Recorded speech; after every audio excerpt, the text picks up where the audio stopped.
You've probably heard me talking about this self-sufficient living skills bundle that's been going on. And I have been spending the last week flipping through so many of the incredible resources within this bundle. Now, I will say there's a lot. There's over 118 different ebooks and courses and lessons sharing incredible wisdom and knowledge with you so you can live off the land and you don't have to rely on this corrupt and broken system for everything for your family. Anyways, I wanted to share some of my favorite things. One, first off, is off-grid homeopathy. This course is loaded with so much incredible knowledge, talking about homeopathy for first aid, for colds and flu, how to make your own homeopathic remedies. Like, as an herbalist who loves to teach that stuff, that's pretty exciting to hear it in the homeopathy realm. There's also some incredible fermentation guides, so many other amazing herbal recipes and food recipes, and how to make your own sourdough bread, how to do your own organic gardening and canning of all of your foods. Really, there is so much. And yes, I know. I've talked about it a ton, but this entire bundle is only $50 right now until Sunday, March 24th.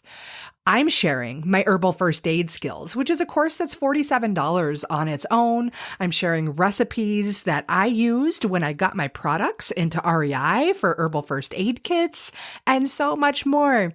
You'll have to check it out. I'm serious. Like, you can absolutely change your life with this bundle. So there is a link in the show notes for you, and I hope you check it out. I hope you take advantage. Don't worry, you don't have to go through everything right away. You can access everything for up to a year. Once you're in the course or have the download, it's yours for life.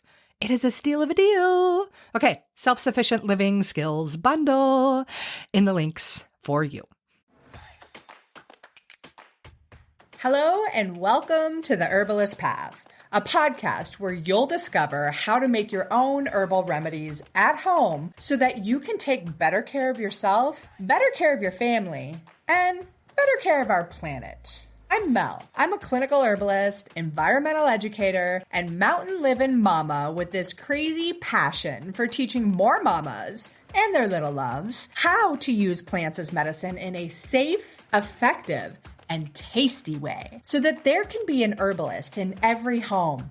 Again, it's an absolute honor to have you on the journey down the herbalist path with me so that together we can make herbalism #spread like wildflowers.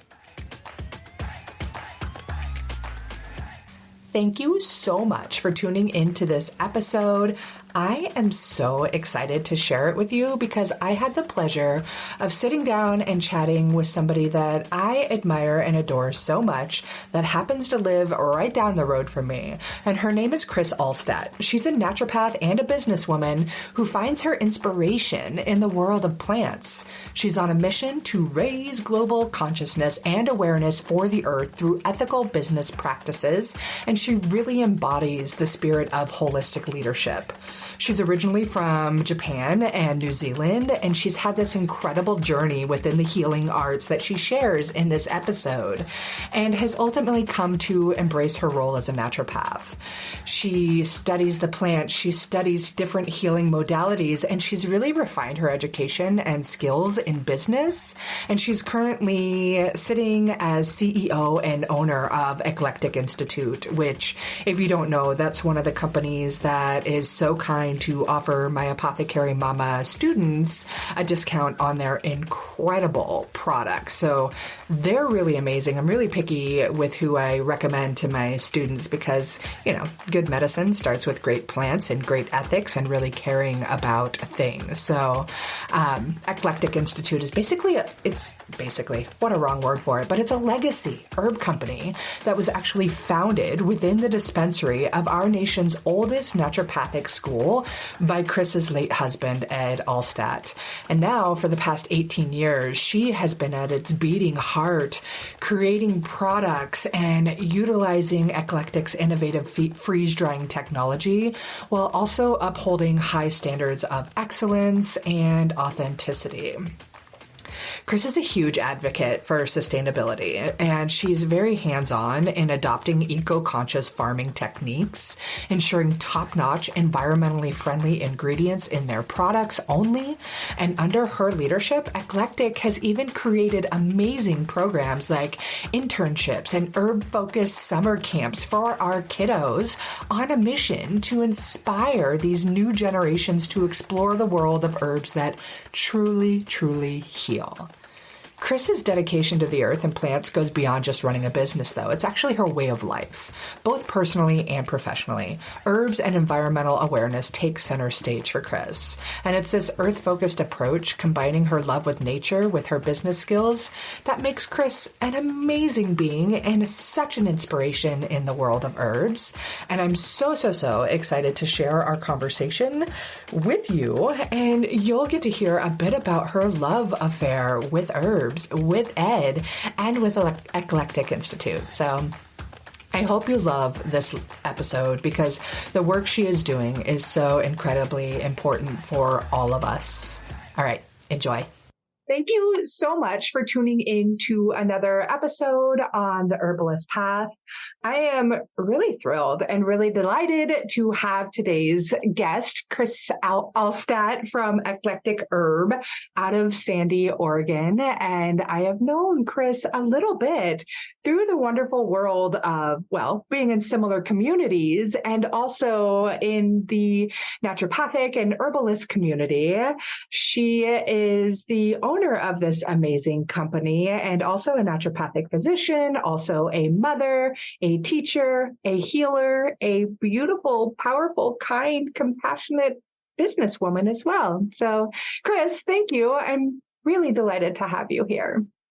Oh, I'm thrilled to be here. Thank you so much. It's so exciting to be able to get to talk to you like this. Yeah, it is really fun. I was so happy when you said, yes, I'll do an interview with you. So I have had such a love affair for Eclectic Herb and just being on the farm and going to your Halloween parties is where I met you most face to face. And since then, I've always been just fascinated by everything you and Ed had created. But I really want to hear about young Chris. Like, how did you get into the world of herbalism? Like, what was that first calling from the plants? Oh, when I was pretty young, I always wanted to be some kind of a healer. So I studied lots of different things. So this was back in the 90s in New Zealand. So I studied lots of different things. And then I think the ultimate thing that I found was that I wanted to be a naturopath. So I started studying that. And I know what took my fancy back then was I was super into homeopathy and the flower essences. So I hadn't really discovered herbs so much then. And then did some other things. I did Reiki. And then after I graduated, which was in 2000, I found myself back in Japan. So I'm actually half Japanese, grew up in New Zealand.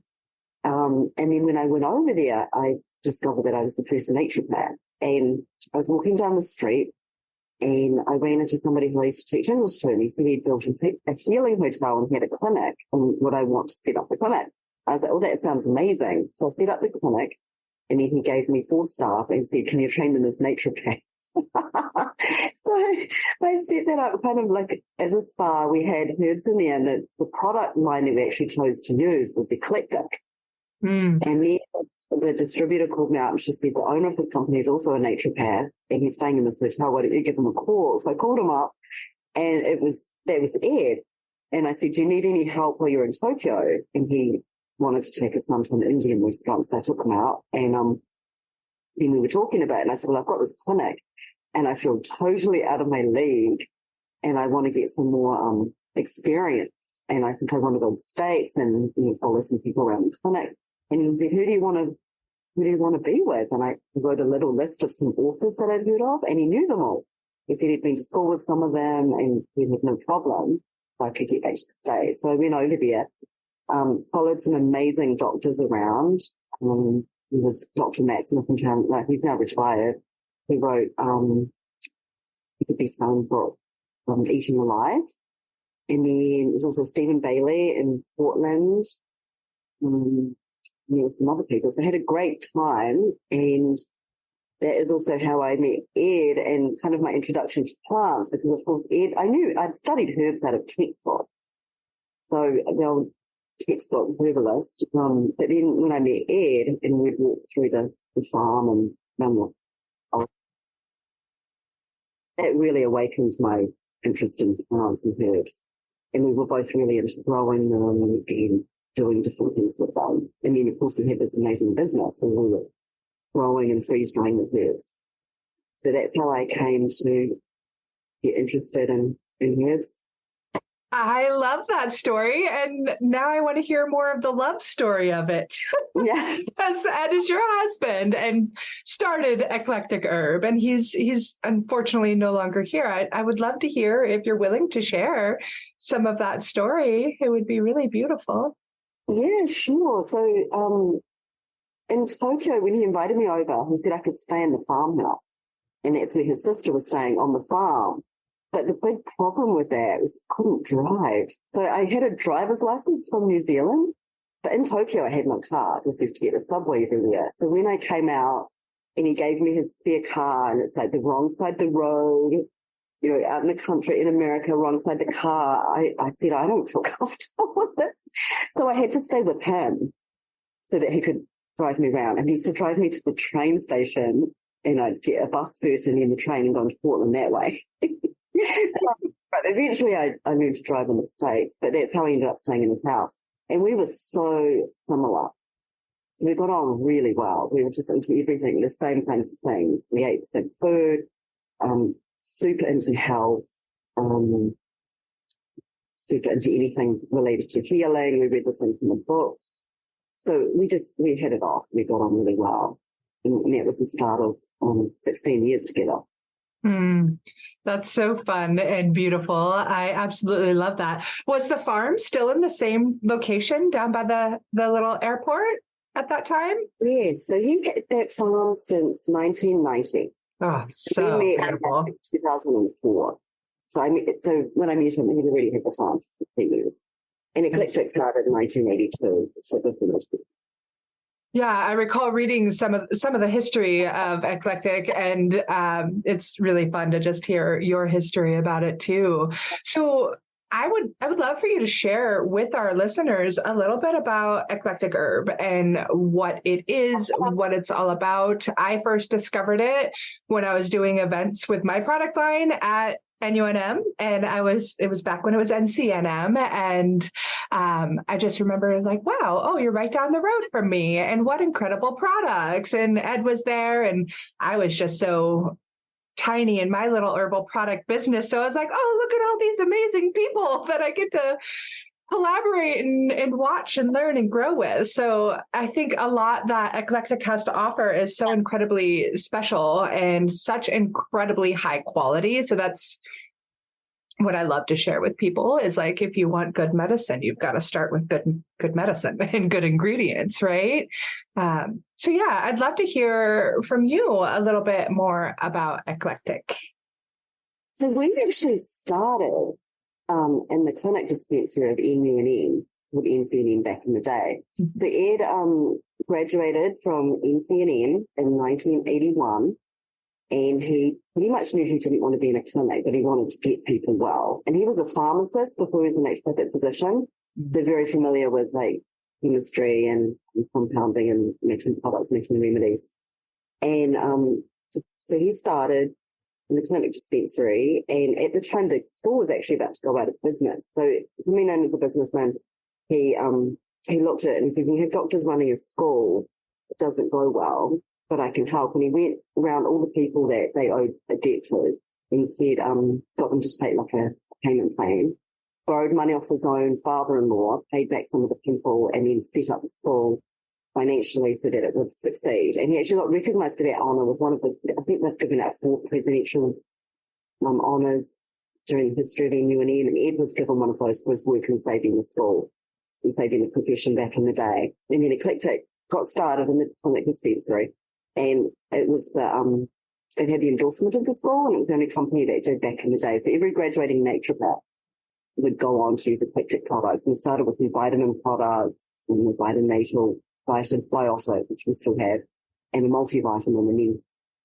And then he got into herbs, and he got really fascinated by the technology of freeze drying. Mm. So you can freeze dry plasma, blood, and then you can rehydrate it and inject it back in the body. That's how pure it is. So he wanted to apply that to herbs. So he started freeze drying herbs back in the 80s, and that's what Eclectic does differently. So we grow our own herbs, most of them are locally wildcraft them, and then we freeze dry them. So it keeps the herb as close to fresh as possible. An example of that would be if you think about, you've seen those freeze-dried cranberries. Yeah. Freeze-dried strawberries. And then if you think of like an air-dried strawberry or a cranberry and all the sugars change and the consistency is completely different, that is our technology applied to herbs. It keeps it in a different state. So only the water's been removed, and there's all the nutrition stays with the fruit, and then the water's just removed gently. So that's what we do differently. And we try to just keep everything really fresh. We do everything started by a naturopathic physician with a real emphasis on actually getting patients well. That's what he wanted to do. It has kept the purity of our products and the purpose of our products at the front line. Yeah, it really shows in so many ways. It's absolutely beautiful. And I love that freeze drying process, because you really just don't see that out there. And I know that one of the more recommended products that I share with people that you guys created or create is the freeze-dried nettles. And if I'm correct, Ed is the first one that kind of made the connection between allergies and the nettles. Can you maybe talk a little bit about that?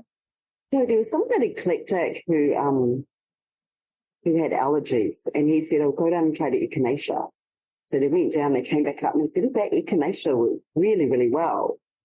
And it immediately got rid of it, and thought, "Well, that would down." And he said, "Hang on a minute," and there were two things down there, the two big packages of capsules.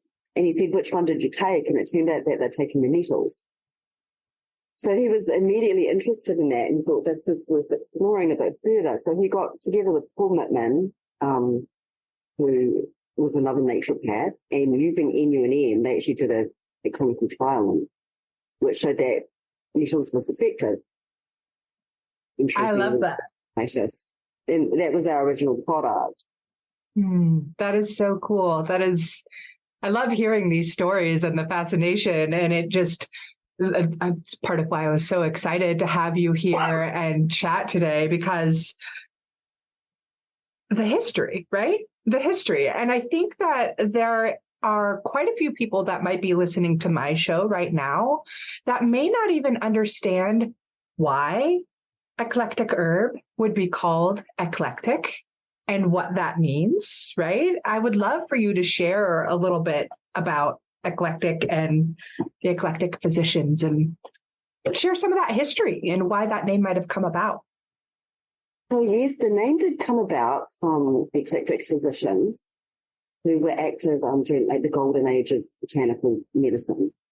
So in the late 1850s, probably to around 1940, they were active. And what they did is they put down a lot of the science behind herbs. So just giving credit where it's due, they did actually get a lot of their information from the Native Americans, but they popularized herbs like echinacea, black cohosh, some other things which we no longer use. One of the big remedies of the day was actually fringe tree. So one of these that we don't really hear about anymore. And then they put a lot of American herbs on the map. And one of the leading figures of that movement was John Uri Lloyd. He was a pharmacist, and he created a company called the Lloyd Brothers. And he found a way to make stronger extracts using something called a Lloyd cold still, which can concentrate herbs. It can also remove the alcohol from an extract without the use of any heat. And we actually have two of those. They're replicas, but we have them at Eclectic. There's also one in the Smithsonian. published a lot of books. One of the most famous ones is The King's American Dispensatory, which was basically rewriting Dr. King, who's an eclectic physician, his big they do. And then he also published a lot of, was instrumental in publishing a lot of the eclectic medical journals, which is basically case histories of herbs and how they work and things like that. So it was super fascinated by everything that the eclectic physicians did, really admired John Yoy Lloyd and named the company for the eclectic physicians. I love that. That's fantastic. Thank you so much for sharing that. That's really wonderful. And it shows that he's fascinated by all of that history, because before we hit record or started recording for this episode, I was talking about, or you were speaking about how you have your old time apothecary. And I know for the listeners here, when Ed was still here, they threw the most amazing Halloween parties that I got to go to in their barn. And they had an incredible, like, small but amazing haunted house upstairs, and downstairs was music and food and friends and good times. And upstairs was also this old apothecary with old books and bottles. And while all my friends that I would go to the party with were ready for the haunted house, I just wanted to hang out with the bottles and see what was being put in there. I thought that was so darn cool. And I'm really glad to hear that it's in your basement and, or not in your room, somewhere in your home now. And, yeah, that's just, it's so cool to me to hear all of these stories and to learn from you. So, goodness, we've talked a lot about Eclectic, but I also want to hear about you and your journey as a healer some more, and as a naturopath. And gosh, yeah, I feel like there's so much that I could draw out of you. I know that you've spent a good deal on your farm with your child, and also run quite a few amazing herb camps for kids. When I first noticed them, my daughter was still too young to go to them, but that's just such an amazing thing. And I want to hear a little bit about that. Are you still doing it? And, yeah, anything about that? So that was, I think that was one of the most fun things that I've ever done. So as my child was growing up, I used to spend a lot of time with my friends, and we used to sit around with our kids and collect herbs off the farm and make remedies out of them. And I thought, this is like a kid's dream. They're running around picking flowers. No, I couldn't do that when I was a child. And they're making all these potions. It's a little bit Harry Potterish. Why don't we just open this up and give other children the opportunity? So that's how we started the kids' herb camps. And that was just kind of giving back to the community and letting children get an experience with the natural world, experience with like plants growing in the ground and making their own remedies, getting an introduction to health and wellness.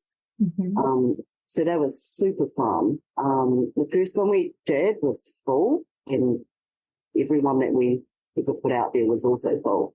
I added another one, and it was the garden to table cooking camp. And it was about growing your own food and cooking your own food. And it was, when I looked at it later, I thought, gosh, I didn't even think about what kids might eat. It was all vegan, gluten-free. We had things like, kale salad with green goddess dressing, and everything was like cashew milk, and we made our own cashew milk by soaking the seeds. But they loved it, and they ate everything, and they tried many different foods. So that was also really fun. And then I wanted to do an energy healing camp, was my idea for the next one, and do, bark flower essences, Reiki, meditation. But what happened was COVID hit, and then with that, a lot of changes. So that was the year I decided not to do it anymore, because I think the integrity of the camp would have been changed if kids were sitting there in masks and isolated, because a lot of it was about community, making friends, just being together and doing activities together. So we haven't actually done one since COVID.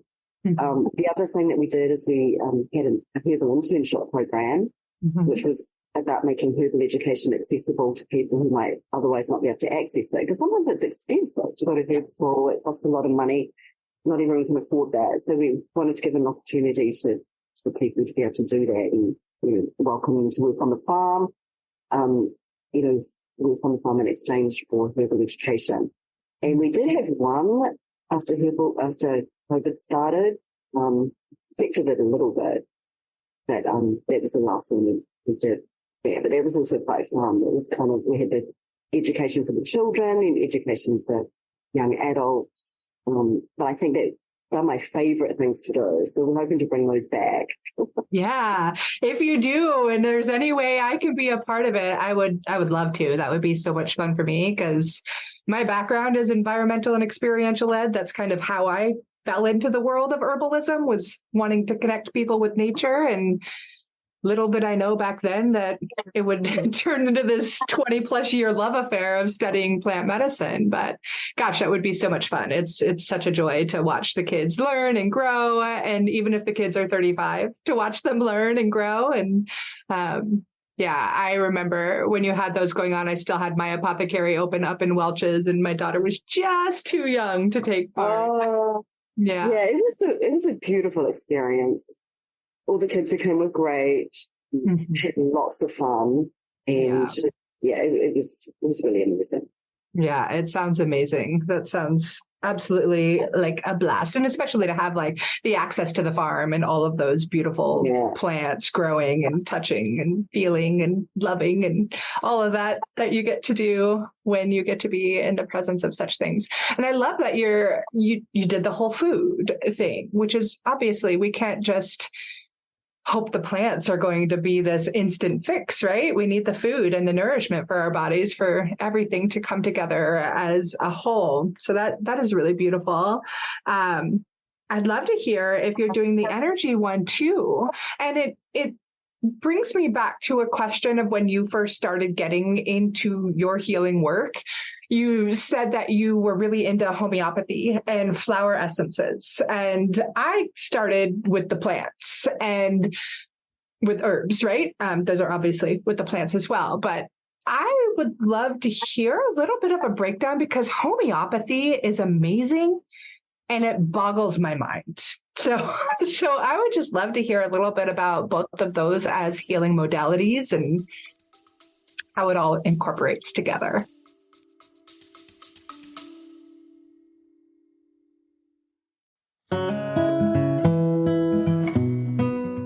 Hey, I wanted to take a quick pause to show some love and gratitude to our sponsors of the Herbalist Path podcast, who make this show possible for me and possible for you too. So here it goes.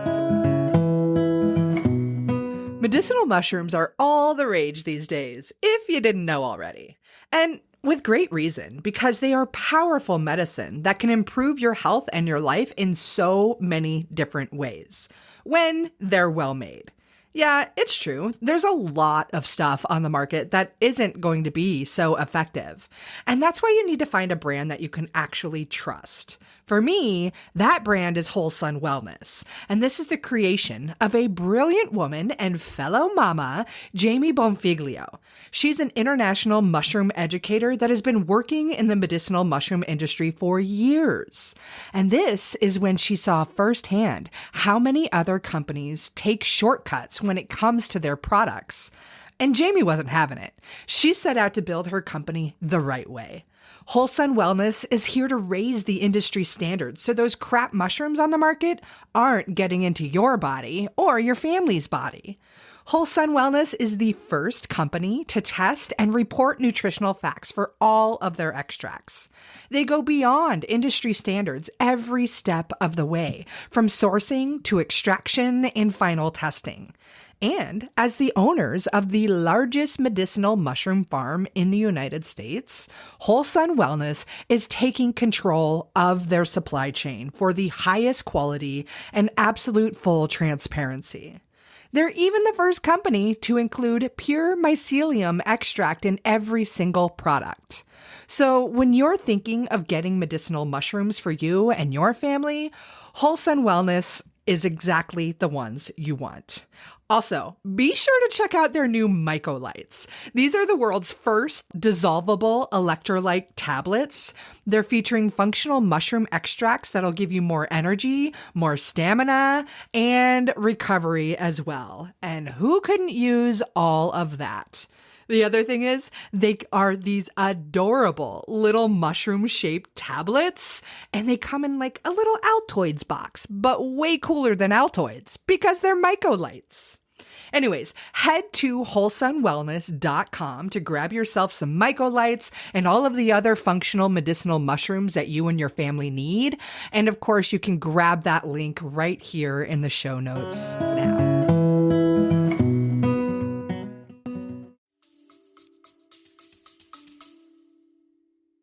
I think when you're a naturopath, you train in a lot of different things, and then everyone finds their way so that no two naturopaths practice in the same way. Some naturopaths use homeopathy very successfully. My belief now is that I think herbs should make up the cornerstone of the naturopathic practice, but then I'm a bit biased. I've got a herb company. I think I was just fascinated back in the day because I didn't know anything about it. I think back in the 90s in New Zealand, people hadn't even heard of what a naturopath was. Right. So my friends had no idea. And then I was just studying everything at that time. And it just was amazing that it had these personalities that seemed to come alive on the page when you read about them, when you read about the remedies. And then when I got to Japan, there wasn't a lot I could use because of the laws and the regulations. There were barely any herbs. Eclectic was one of the only herb companies, and they can't take our full line because of the laws over there. Homeopathy was something that I could get access to, so I used that initially when I was in practice with a lot else. But then it is a little bit difficult to use because I was the only one that could use it. Mm-hmm. It was you needed to be trained. But we did have the flower essences in there, and I taught the girls. I said, okay, we're not going to do this in clinic. This is using some kinesiology where you muscle test to see what the remedy is. And then I remember my shock when they came and got me one day. They said, there's a lady that wants you to do the muscle test on it. And I said, well, that's not very scientific. I don't know if we should be doing that. But I did it because I can speak Japanese because my mother's Japanese, but there's still a little bit of a language barrier. And I remember this lady in this nice coat, and I'm like, oh, goodness. So we had the flower essences there, and I muscle tested on the flower essences, and they were really strange. Like I got Star of Bethlehem for shock, and some other ones I thought they didn't really fit, but I said what I had, and it turned out she'd been in the claret with some mafia people, and she'd been blackmailed, and all exactly fit. And then we started using it a little bit on video. It wasn't the most scientific. I think I also got put in a position when I was over there. So I studied Reiki, became a Reiki teacher, and then someone from the yoga studio approached me and said, can you teach Reiki? I thought to the Japanese people, the symbols and the history's being changed, back thousands, that I ended up teaching it over there. And I felt like I was really thrown in it because some of the symbols are Japanese, but they're not quite right. And you have to explain how do these characters work that you can send energy over a distance? So, it wasn't really that known about. Now it's a lot more mainstream, and I know a lot of people do it, but I feel like I've had a lot of experience teaching that and with a difficult audience. They were very accepting, but I had to really think about how I was going to explain that. And then I thought with kids, my own son does Reiki and taught some of his friends, and I thought it would be nice to open up too. So hopefully one day. That's exciting. I love that he's teaching his own friends. How old is he now? He's a teenager. Yeah, he's 14. I was going to say 13, so I was close. That's amazing. They grow so fast. it's you hear it all the time when you're pregnant, right? Oh, it goes by so fast, and you can say, yeah, sure, I bet it does, and then you're in it, and you're like, oh, my baby isn't necessarily a baby anymore. But I love that he is able to take everything that he's been so fortunate to be raised with you, being on an herb farm, being in an herb company, understanding Reiki at the age of 14, a young man. This is so beautiful. And I think this is how we change the world, right? With our children. And I love that. It speaks so loudly to my heart and my soul. And I think everybody that's listening to this podcast. So It's a darn shame that so much of this healing knowledge and wisdom was essentially erased from much of our culture for 150 plus years, and it's really beautiful to see it being reignited in so many ways. And, obviously with Eclectic, your company's like the old school people of it now, and, but yet that's still very new and very mainstream today, as obviously the world of herbalism has just been exploding since the pandemic, with good reason, because plants are incredible. One more thing back on Eclectic, and correct me if I'm wrong, but it used to be that they only sold to physicians, right? Yes, that's how we started. Mm-hmm. Can I take a quick break and then come back? Absolutely. Sorry, I'll be right. I'll answer that question when I come back. Sorry. Sure, no worries. Apologies for that. No worries. I would anticipate that something like that might happen, especially as you're like still recovering. Yeah. So I can answer that. Do you want to ask me the question again? Or should I just sure. the answer? I could just answer it. Yeah, I'll ask it again. So correct me if I'm wrong, but Eclectic, you used to just sell to physicians. Is that correct? Yes, we started as a physician-only brand. I think we did that for maybe health food stores were asking to supply a product. And then just to make it accessible to everybody, we also opened up and started supplying health food stores. Back then, in those days, it was like the little mom and pop shops, and they started supplying the product. The co-ops and the great places like that. Yeah. That's awesome. And now you have a pretty incredible kids line also, right? I think that's magnificent. I love to share that with my apothecary mama students when we're doing different lessons. Like, if you don't have the time to make your own medicine, which reality is, it takes a good bit of time, right? That's why we have great companies to turn to that can make it nice and easy for us. So, how long ago did you bring out the child's line? So Ed brought those out when he had his own kids. He designed them with his own children in mind.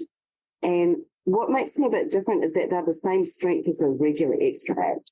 So we make them with our Lloyd extractors. So we make them as a full strength extract, soak them first in alcohol, macerate the herbs, and then we put them through the Lloyd extractor, which removes the alcohol but retains the original potency of the alcohol extract.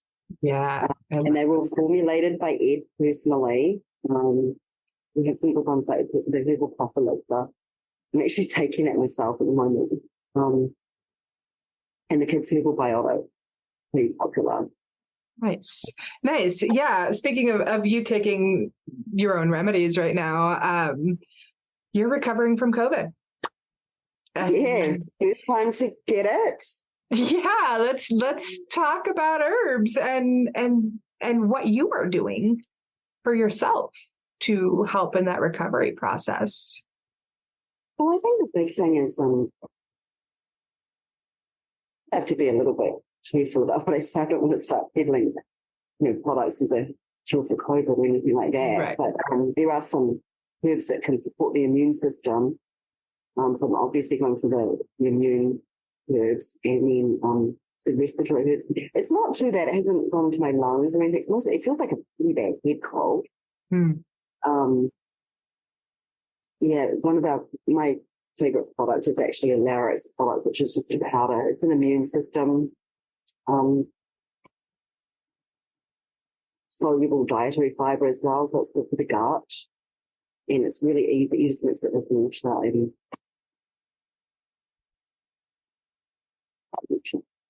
and then just using throat spray. Pardon me for just a moment, but your audio keeps cutting out occasionally, like little bits of it. And I'm like, wait, I don't hear you. And it'll go out for like 5 seconds. And then it's. Oh, really? Back. Yeah. I've been doing it the whole time. It has done it. And I was like, oh, maybe that was just a quick glitch. And now I'm like, this glitch is keeps happening. I'm going to try to.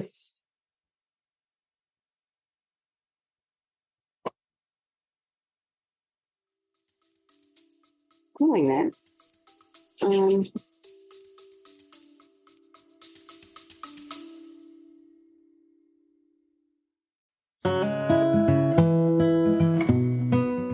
Hey, I wanted to take a quick pause to show some love and gratitude to our sponsors of the Herbalist Path podcast, who make this show possible for me and possible for you too. So here it goes. I love this time of year. It's spring, the sun is shining, and all of our beautiful plant friends are popping up. It's amazing. Unless, of course, you're one of the millions of people who suffer from seasonal allergies. You know, the itchy, watery eyes, the sneezing and wheezing that's straight miserable. Thankfully, there are some amazing herbs that can help you with all of that. Just like the herbs inside of Kick-Ass Allergy from Wish Garden Herbs, one of my absolute favorite herbal companies out there. Kick-Ass Allergy, yes, I said ask without the K at the end. Anyways, this formula has yerba santa, nettles, echinacea for that immune support, and orange peels, all which come together to help dry up those excessive mucosal secretions. Yep, I'm talking about the sniffles and the stuffy nose, the watery eyes, and all that jazz. This blend also acts as a great expectorant and can help ease the swelling and inflammation in those mucosal tissues. It is a top go-to for seasonal allergies. And get this, they combine all those beautiful herbs with glycerin, so it actually tastes pretty darn good. Or should I say, it tastes kick-ass, without the K at the end. Anyways, if allergy season is miserable for you and you want a natural remedy that actually works for those itchy eyes and being all sneezy and wheezy, you have got to check out Wish Garden Herbs Kick-Ass Allergy. And for those of you with the little kiddos, no sweat, they've got a kick-it allergy too. And you pregnant mamas? You don't have to suffer either. They've got a kick-ass allergy formula just for you.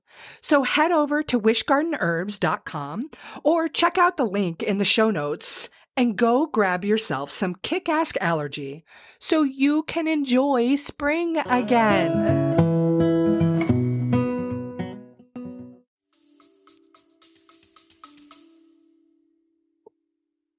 Oh, it's out right now. Is it working? It is again. It like just weaves in and out. Like you don't move, nothing happens differently, and it just cuts out on little pieces. And I'm like, well, maybe it's my end. I don't know, but I haven't seen that happen before. Oh, yeah. Let me know if there's an issue. But you don't have to redo everything. I don't think we'll have to redo it. I may just say in the intro, like there were a few little audio hiccups, so you're gonna have to plant the right words in the right spaces or something along those lines.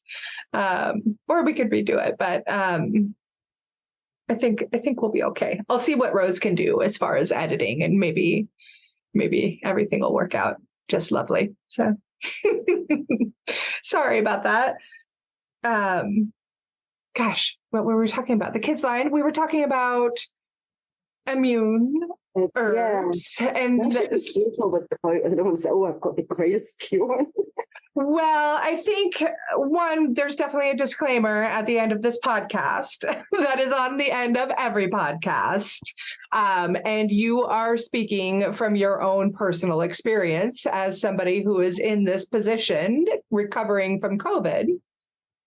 I'm going to go out on a limb and say that it's okay for you to share what you're taking and that they are not a cure for COVID, but they certainly can support a person who's trying to heal. Yeah, I think that there is some research on turmeric. The big thing that I have is the loss of smell and taste. I can't smell anything. That's how I first knew I had it. I couldn't smell my dinner. Curry that I just caught and thought, that's kind of odd. Maybe I should just test myself. And I tested myself and sure positive. So I did see that there was some research on turmeric that's been good for restoring smell and taste. So taking it, and then just, the obvious immune herbs. Yeah. As well. Echinacea, I would presume, and some other good ones. I know when I had it, I really relied on my respiratory rescue blend that I used to make at Mountain Mouths, but also just added oodles, more licorice root and elecampane into there, and added more echinacea. I drank a lot of bone broth that I had whipped up. Fortunately, that was like frozen and ready for me, so I didn't have to like get up and make it, because when I had it, I laid in bed for 4 days straight. The only time I got up was to go to the restroom and to sip some tea and broth. And that was it. I had never been so knocked out from a sickness in my life. So, oh, wow. How long did it take to get over it? well, it was that 4 day period, and it came on very, very sudden for me. And my partner had it the same 4 day period. So we were very lucky, and our daughter was at Nana and Papa's. So we were able to just sleep. And then once I started getting over it, it was another 2 to 3 weeks that my vocal cords were just shot. And I sounded like a raspy frog for the rest of the time. Oh, wow. Goodness. It's so fascinating how it affects different people in different ways. But that was the only time I had it, and it was in 2022. So I felt pretty good that I didn't catch it when most people had. But now to hear that you just got it here in late 2023, you really held on for a long time. Yeah, I even did some travel during COVID. I went to Greece and I went to Ecuador. Well, I don't know how I got it this time, but I think it's gone around. Yeah. Yeah. Well, cool. Goodness gracious. If there were, we're gonna talk things, and it's got nothing to do with Eclectic or you making any claims or anything along those lines. I fully understand those boundaries that you have to maintain. But if there were one herb that you wish every mother in the world knew about and how to use it, what would it be? I really like, there's a herb, it's the larch tree. So it's an extract from the Western larch. Some people know about it. It's a super popular product. And it's extracted, and it's called Larix arabinogalactan. It's a little bit of a complicated word, but it is just a powder product that you can add to anything. So you can slip it in your kids' food, in their juice, and it's a really good immune boosting product. So it supports, it's very safe to use. It's actually recognized as a food additive, is how safe it is. And it's a prebiotic soluble fiber. So it has a really good effect on the gut. And as you know, there's a lot of the immune system resides in the gut. So it helps support that. And then anything like from the ears, respiratory. When Ed first launched the product, we called it atomic echinacea. And he put in a little bit of concentrated echinacea, and it was mostly Larix. And he said that it was like echinacea on steroids. Very potent echinacea. But I love it because it's just so easy to use, and it's just like family friendly. Everyone can use it.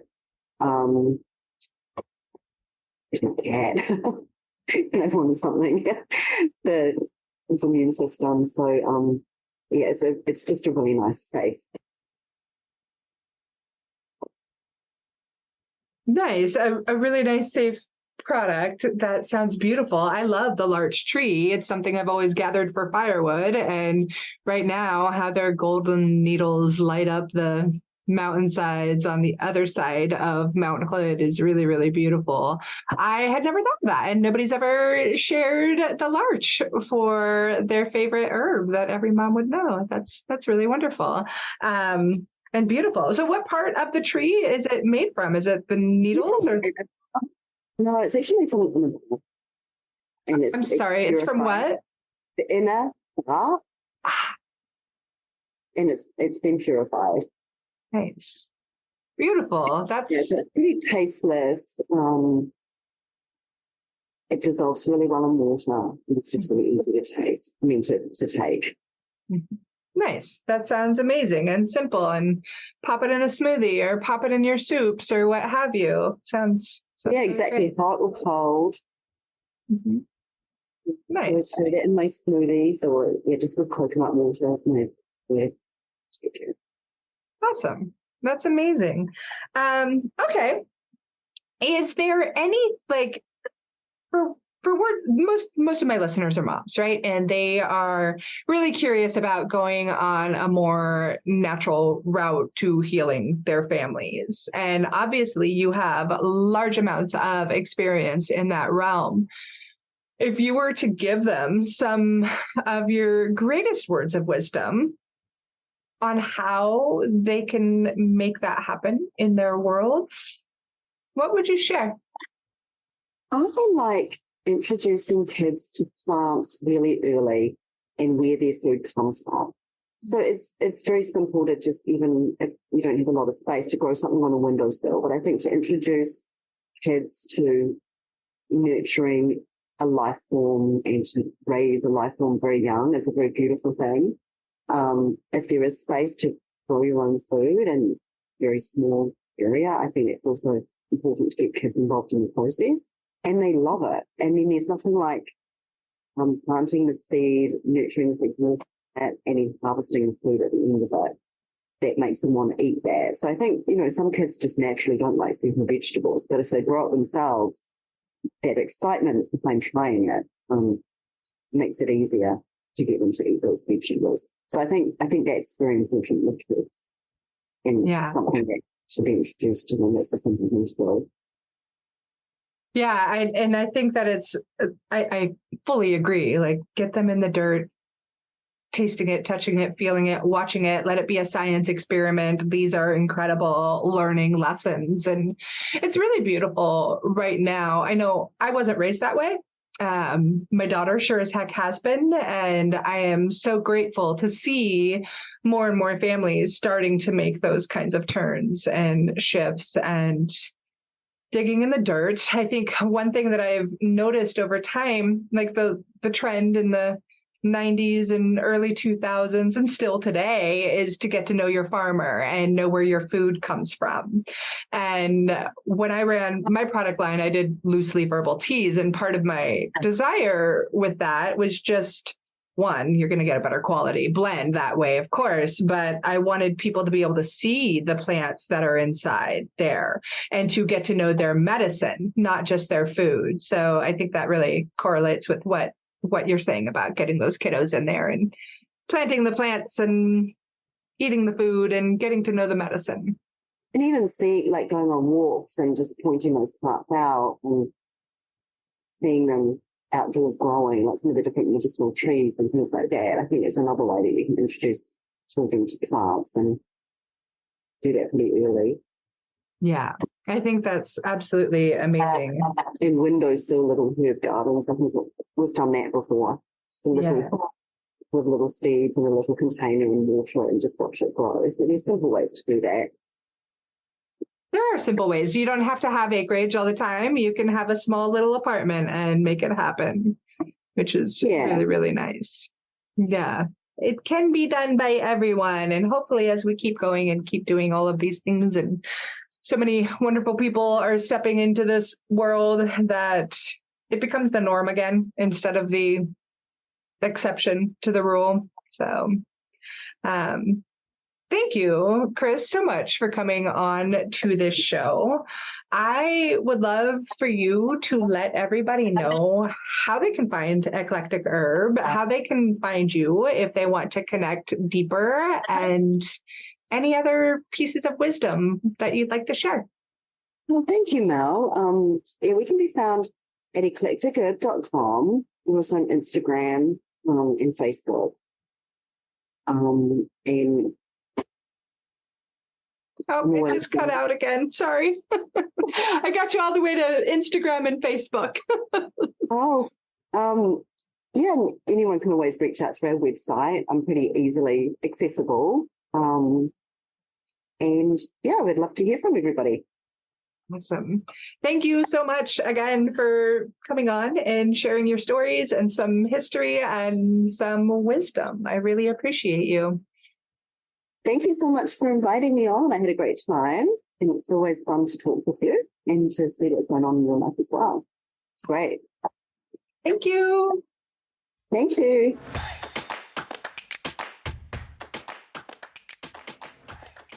Thank you so much for tuning into another episode of The Herbalist Path. Being on this journey with you is absolutely incredible. If you dig this episode, please leave me a review on your favorite podcast player and share it with your friends so that together we can make herbalism #spread like wildflowers. On another note, I must mention that while I know you're getting some good info here, it's important to remember that this podcast is purely for entertainment and educational purposes and is not intended to be a substitute for medical treatment. While the information in this podcast is absolutely relevant, herbs work differently for each person and each condition. That's why I recommend you work with a qualified practitioner, whether that be another herbalist, a naturopath, or your doctor. So thank you again. I am truly honored that you're tuning into these episodes and on the path with me to make sure that there's an herbalist in every home again. Don't forget to share this episode with your friends so that we can make herbalism #spread like wildflowers.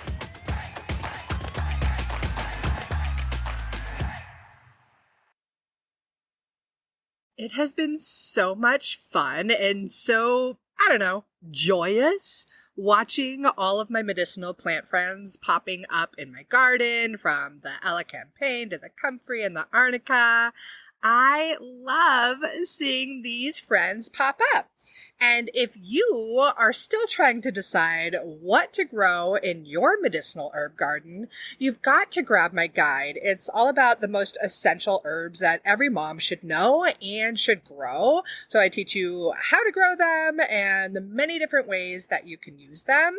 If you want to grab the guide, go ahead. It's free, and I'm pretty sure you're going to get a lot of delight and use out of it. And there's a link to it in the show notes. I'm wishing you tons of happy medicine planting.